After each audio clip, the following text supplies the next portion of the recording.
네, 안녕하세요. 최준영입니다. 더운 여름 잘 보내고 계신지요? 오늘은 폴란드 이야기를 좀 해보려고 합니다. 폴란드 하면은 최근에 우리나라 방위 사업과 관련돼가지고 우리나라 무기를 많이 사가는 고마운 이제 그런 나라이기도 한데 폴란드에서 되게 즐거운 일이 생겼습니다. 폴란드 사람들한테는 이제 좋은 일이죠. 폴란드에서 대규모 유정이 이제 발견됐습니다. 유럽 최대 규모의 유전이 발견됐다라는 소식 오늘 좀 말씀드리고 싶습니다.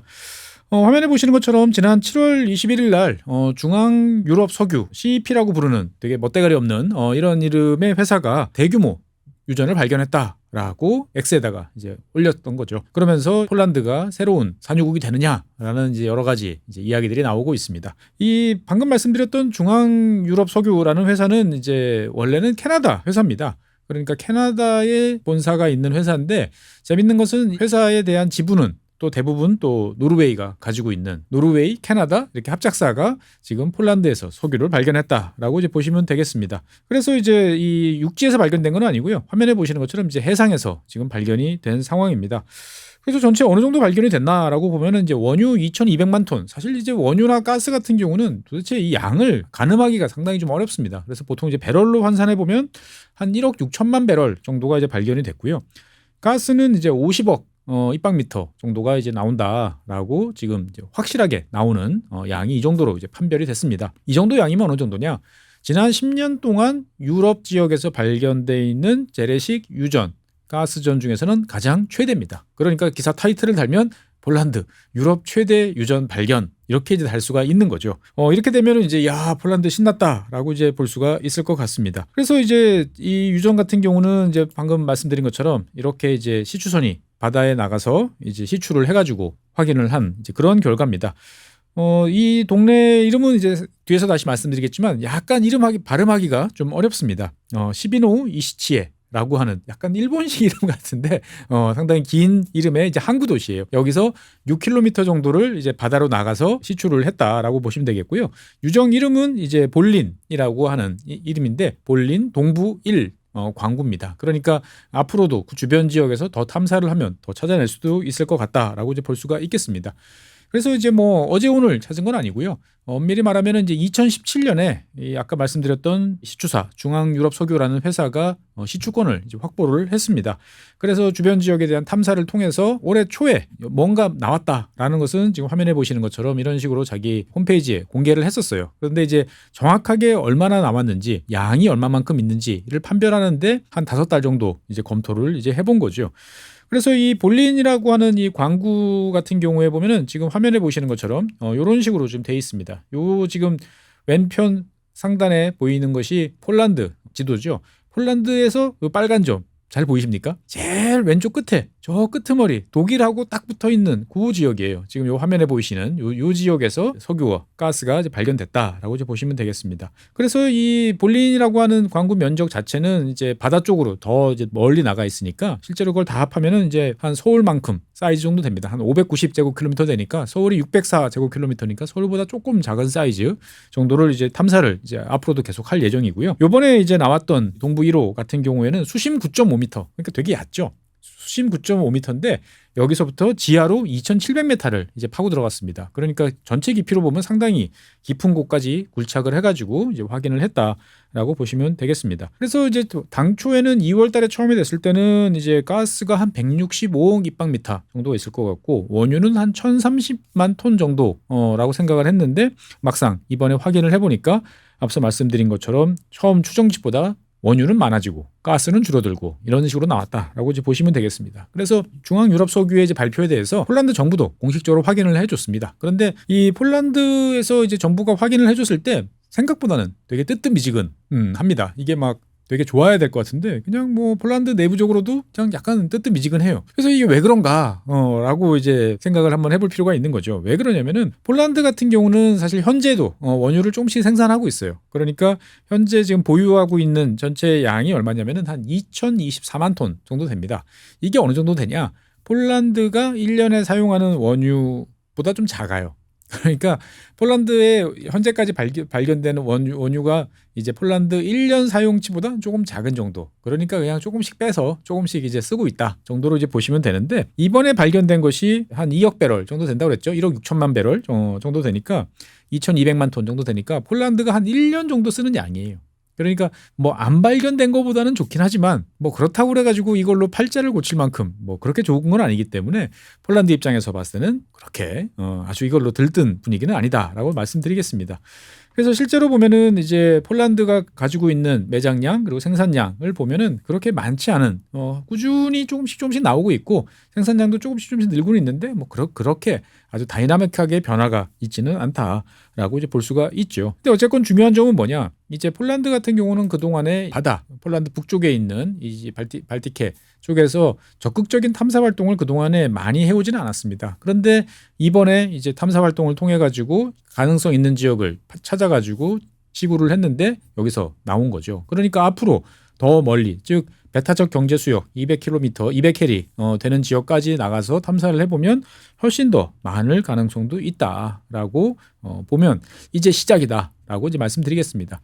사실 이제 이 CEP라고 하는 이 이번에 탐사 성공했던 중앙유럽 석유라는 회사는 원래는 이제 독일 쪽에서 뭔가 찾아보려고 만든 회사예요. 그런데 이게 독일 쪽에서 뭐 인허가 받고 뭐 하기가 상당히 또 에너지 전환이다 뭐다 하다 보니까 독일과 비슷한 하지만 독일은 아닌 바로 붙어 있는 폴란드 쪽에서 탐사 활동을 시작을 해서 한 8년 만에 성과를 거뒀다. 라고 이제 볼 수가 있겠습니다. 그래서 이제 이 지금 다시 화면에 보시면은 요 국경선, 요 희미하게 나와 있는 요 선은 바로 독일입니다. 그러니까 독일하고 딱 붙어 있는 지역에 독일 국경선 지역에서 대규모 원유가 발견됐다라고 이제 말씀드리겠습니다. 그러니까 위치가 정말 절묘한 지역이다라고 이제 말씀드리겠어요. 그래서 이 시비노우 이시치에라고 하는 요 지역입니다. 요 지역인데요. 바로 국경선이 요 바로 뒤에 있죠. 화면에서 보시면 요렇게 지금 국경선이에요.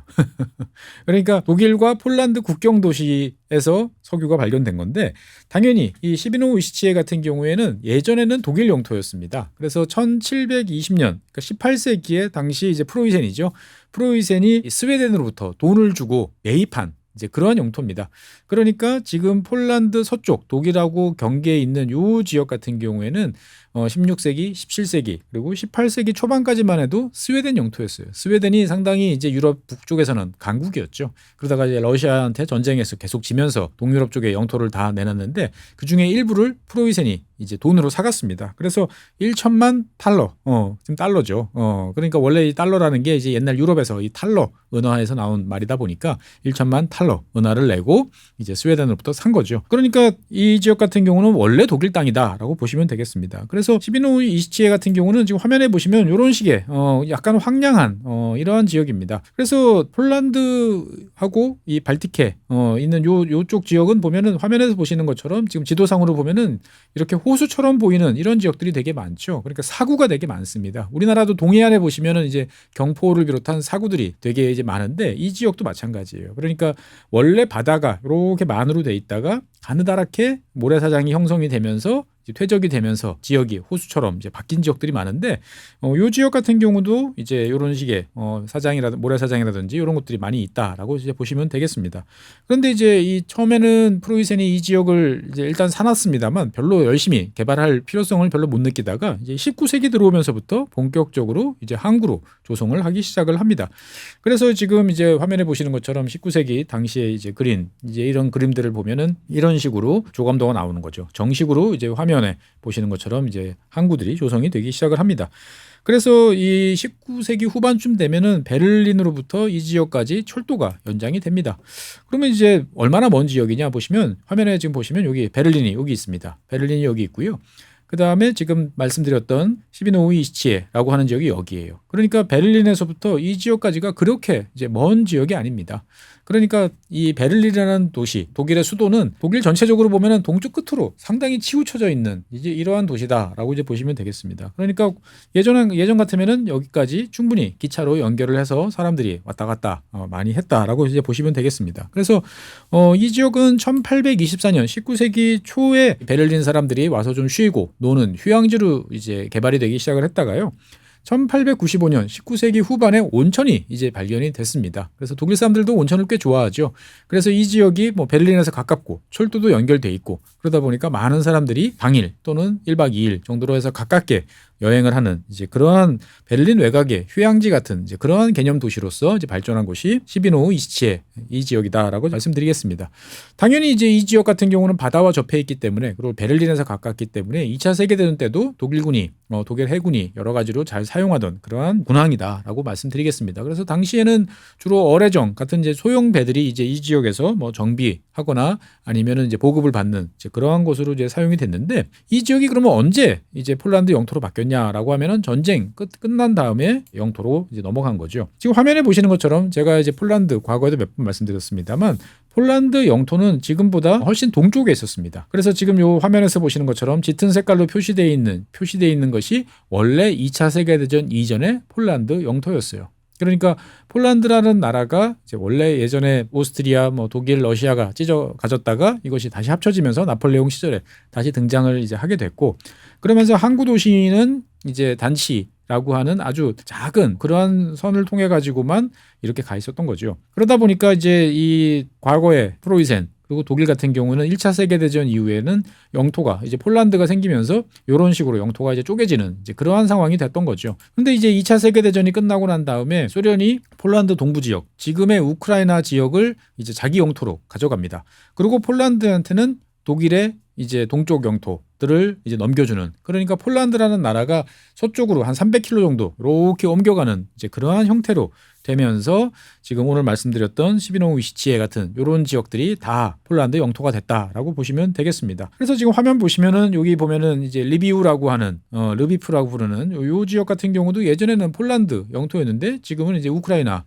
서쪽 끝에 있는 영토로 된 모습을 이제 보실 수가 있겠습니다. 그러니까 이제 우리가 역사책에서 봤던 이제 얄타 회담, 뭐 포츠담 회담 이럴 때 현대 독일의 이제 국경선이 정해졌다라고 이제 보시면 되겠습니다. 그래서 독일 같은 경우에 보면은 이런 식으로 과거의 영토들이 이렇게 돼 있었는데 이 영토가 이제 서쪽으로 이제 옮겨지게 된 거죠. 그래서 실제로 이제 서독, 동독 이렇게 나눠지는 거 더불어서 독일이라는 나라 영토가 이제 폴란드한테 동쪽을 내주고 이제 서쪽으로 오게 되는데, 그 당시에 이제 국경선으로 됐던 것이 오데르 나이세라고 하는 오데르강, 나이세강 이 두 강의 이제 경계를 따라서 이 동쪽은 폴란드 영토로 한다, 이 서쪽은 독일 영토로 한다라고 이제 연합국이 결정을 이제 했던 거죠. 그러면서 양국의 폴란드하고 새로 생긴 독일의 영토가 이제 구별이 되게 됐는데 문제가 하나 있었어요. 무슨 문제가 있냐면은 여기 지금 화면에 보이시는 대로 요 슈체친이라는 요 항구가 이제 하나 있습니다. 옛날에 이제 독일 이름으로는 슈테틴이라고 부르는 이제 항구였고 지금은 이제 폴란드어로 슈체친이라고 하는데, 이 라인으로 따지면은 여기는 서쪽에 있어요.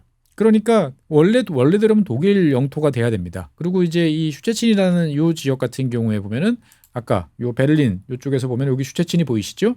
그래서 이 지역 같은 경우에 보면은 원래 베를린의 이제 항구 같은 이제 그러한 이제 역할들을 해오던 이제 그러한 지역이었어요. 그러니까 사실 엄밀히 따지면은 이 지역은 지금도 독일 영토가 돼야 되는데 스탈린이 이거에 대해서 반대를 이제 하는 거죠. 왜? 이 지역을 이제 폴란드한테 내줘야 폴란드가 이제 보다 많은 항구를 확보를 할 수 있다라는 이유. 그리고 결국은 이제 그 항구를 이제 소련이 쓸 수도 있겠다라고 생각을 했던 거죠. 그러니까 최대한 독일한테 뜯어낼 것은 많이 뜯어내겠다라고 미국과 영국을 이제 압박을 했던 거죠.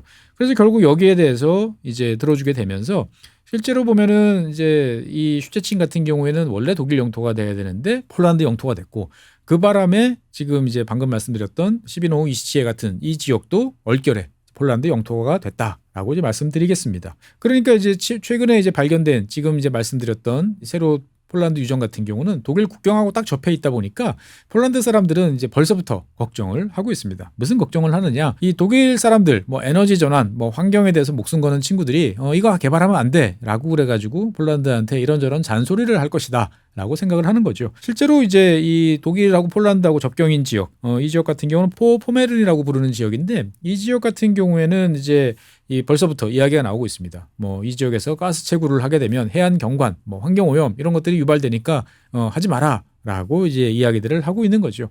사실 이제 폴란드 같은 경우는 과거에 얼마 전에도 이제 이 지역에다가 대규모 항구를 이제 건설하는 계획을 이제 발표를 한 적이 있었는데, 여기에서도 이 포메른 지역에서 강력하게 반발하는 이제 이런 일이 있었어요. 그러니까 이제 어떻게 보면은 독일 입장에서 봤을 때는 여러 가지로 생각이 복잡할 수 있는 이제 그러한 곳이 지금 요번에 석유가 발견돼 있는 그 폴란드 최서단, 그리고 과거에 독일 영토였던 요 지역이다라고 이제 말씀드리겠습니다. 그러면 이제 이 폴란드 같은 경우는 이제 석탄이 많은 나라이긴 한데, 석유는 이번에 발견된 것이 이제 한 1년치 정도 쓸 수 있고, 원래 가진 게 한 1년치 정도 있고, 그러면은 폴란드는 이제 이 화석 연료 중에서도 특히나 이제 석유나 가스와는 인연이 없느냐라고 이제 궁금해하실 분들이 계신데 그렇지는 않아요. 사실 폴란드는 땅 파면 어마어마하게 많은 석유와 가스가 있는 나라입니다. 왜 그러느냐? 이 미국 같은 경우 이야기를 하다 보면 항상 쉐일가스 나오죠. 쉐일이라는 것은 잘 아시는 것처럼 땅 속에 저 밑에 있는 석유와 가스를 포함한 이제 기반층이죠. 여기서부터 이제 조금씩 이제 원래는 올라와서 위쪽에 덮개암을 만나면 고이는 것이 이제 석유가 되고 가스가 되는 건데 미국이 이제 이 쉐일층을 직접 뚫어가지고 가스와 원유를 채취하는 방법을 개발하면서부터 이제 에너지 혁명 그리고 미국의 에너지 독립 이런 것들이 이루어져 있는데 그러한 쉐일층은 당연히 미국에만 있는 게 아니고 전 세계 여러 나라에 많이 있습니다. 그래서 중국도 되게 많고요. 아르헨티나도 되게 많고요. 그리고 유럽에도 의외로 많습니다. 그래서 유럽에서 전체 이 쉐일 유럽에 있는 쉐일층에서 나오는 가스를 대략 추정을 해보면 한 14조 입방메타 정도로 상당히 많은 양이 묻혀 있다라고 이야기를 하고 있습니다. 그런데 이제 그 중에서 14조 중에서 폴란드가 4.2조 그러니까 4조 2천억 입방메타를 가지고 있어요. 그래서 유럽의 쉐일 중에서 제일 많은 쉐일층을 보유하고 있는 나라가 이제 폴란드다라고 이제 말씀드리겠습니다. 지금 화면에서 보시는 것처럼 짙은 색깔로 표시되어 있는 이 층이 다 쉐일층이에요. 그러니까 파면 뭔가 나올 가능성이 매우 높은 지역들이 다수 존재하고 있다라고 말씀드리겠습니다. 그래서 유럽 전체적으로 보면 폴란드가 1등, 그 다음에 프랑스가 이제 3조 9천억 입방메타로 2등 해서 두 나라가 이제 유럽 전체의 쉐일층의 한 절반 정도를 이제 가져가고 있고요. 절반 이상이죠. 절반 이상을 가져가고 있고, 그 다음이 루마니아 같은 경우는 한 1조 4천억, 그리고 이제 덴마크가 9천억, 그리고 폴란드 옆에 있는 독일이 이제 5천억 정도의 이제 쉐일층을 가지고 있어요. 근데 유럽의 이 쉐일층들은 이제 많은 국가들이 뭐 수질 오염이라든지 지질 등등의 이제 문제로 인해 가지고 쉐일 개발을 금지하거나 아주 엄격하게 이제 제한을 걸고 있는 상황이기 때문에 현재로서는 약간 그림의 똑같은 이제 그러한 존재다라고 이제 말씀드리겠습니다.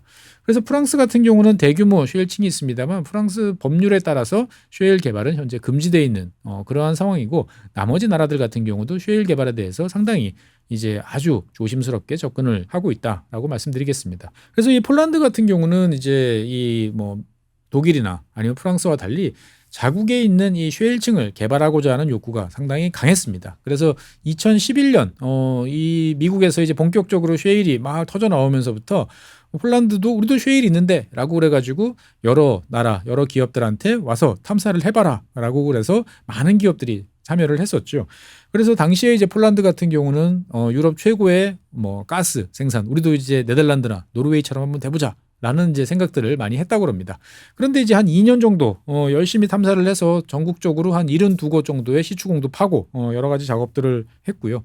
여기 들어가는 비용만 해도 한 7억 유로 정도가 들어갔으니까 꽤 많은 비용이 이제 투입이 됐는데 대부분의 이제 탐사 활동이 2014년에 이제 종료가 됩니다. 그래서 이제 어느 정도 매장량이 있다, 뭐 여기는 없다 등등등이 어느 정도 나왔는데 그 이후로 본격적인 이제 채굴 생산 활동은 이루어지지가 않았어요. 왜 그러느냐? 한 70곳 이상의 이제 이 시추공을 뚫어가지고 이제 확인을 해보니까 지질 구조가 일단은 쉐일은 맞는데 미국하고는 좀 다르다라고 이제 판별이 됐던 거죠.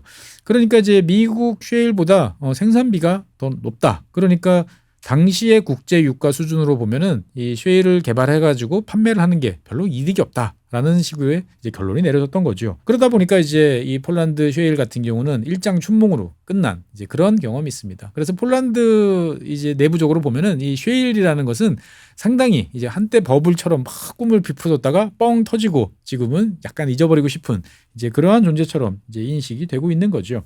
당시에도 이제 폴란드 내부적으로 봤을 때 이 폴란드 정부가 이 쉐일과 관련돼서 너무 과장된 정보를 흘리고 장밋빛 꿈을 키웠다 뭐 하는 이제 이런 반대 여론들도 좀 있었어요. 왜 그러냐면은 당시에 이제 폴란드 같은 경우는 어쨌든 러시아로부터 많은 에너지를 이제 파이프라인을 통해서 이제 받고 있었는데 여기에 대해서 이제 독립해야겠다라는 생각이 너무 강하다 보니까 여러 가지로 이제 가능성을 일단 따져봐야 되고 경제적으로도 좀 의문인 이 쉐일층에 대해서 지나치게 펌프질을 하면서 국민들을 좀 호도했던 거 아니냐라는 이야기들도 좀 있습니다. 기업들 입장들을 살펴보니까 어쨌든 폴란드도 이제 EU잖아요. 그러니까 미국식으로 개발하기에는 EU의 환경 규제 이런 것들이 이제 상당히 좀 타이트했고 그리고 무엇보다도 이것을 채굴을 하고 나면 그다음에 폴란드하고 이 채굴하는 회사하고 적정하게 이걸 나눠 가져야 되고 발생한 수익에 대해서 세금을 어떤 식으로 어떻게 물려야 되는지에 대해서 폴란드 정부가 명확하게 입장을 밝혀야 되는데 당시 폴란드 정부는 여기에 대해서 분명한 어떤 제도적인 설계를 이제 해놓지 않은 상태이기 때문에 여러 가지로 불확실성이 컸다라고 이야기들을 하고 있습니다. 어쨌든 폴란드 입장에서 봤을 때는 땅 속에 이제 막대한 자원이 있었는데 육지에 그것들이 제대로 개발 안 된 아쉬움이 있었는데 이번에 아까 이제 화면에 보여드린 것처럼 이제 바다에서 이제 대규모 유전이 이제 발견이 됐다라고 말씀을 드릴 수 있겠습니다. 어쨌든 이제 폴란드 입장에서는 이제 시작입니다. 그러니까 경제성 있는 유전이 발견이 됐고 이것이 전 세계 규모로 보면 작지만 유럽 전체적으로 봤을 때 보면은 제일 큰 규모의 유전이 발견된 거죠. 앞으로도 더 발견될 가능성이 높다라고 이제 보여지고요. 이제 폴란드 입장에서 봤을 때는 이걸 어떻게 이제 활용해야 될 것인가라는 이제 문제가 있습니다. 유럽 전체적으로 봤을 때 보면은 에너지 전환이라는 걸 통해서 화석 연료 사용을 이제 점점 줄여나가고 이것에서 벗어나려고 노력하는데 여기서 이런 대규모 유전, 가스전 이런 것들이 앞으로도 계속 등장을 하게 되면 이거를 그냥 단순히 수출용으로만 활용을 할 것인지 아니면 그냥 놔둘 것인지 아니면 자국의 제조업 경쟁력 이런 걸 높이기 위해서 적극적으로 활용을 하고 그 다음에 이제 아까 말씀드렸던 셰일 가스 이런 것들에 대한 개발도 다시 한번 추진을 해야 되는지 등등과 관련되는 여러 가지 이야기들이 이제 나올 수 있겠습니다. 어쨌든 현재로서는 이제 폴란드가 1년 사용할 수 있는 정도의 양을 가진 이제 유전이 발견됐다라는 점이 이제 팩트고요. 그래서 앞으로 어떻게 될지는 좀 지켜봐야 될 것 같습니다. 어쨌든 우리 입장에서 봤을 때는 그래도 나름대로 기대를 했다가 아님 해가지고 상당히 우리가 실망을 좀 했었는데 폴란드는 그래도 약소하지만 어떻든 유전을 발견했다라는 점에 대해서 보면은 우리의 주요 고객이시니까 우리 입장에서 봤을 때는 박수 쳐주고 일단 우리도 부럽다라는 이야기 정도는 해볼 수 있을 것 같습니다. 네, 오늘은 폴란드 석유 발굴과 관련되어 있는 이야기를 했고요.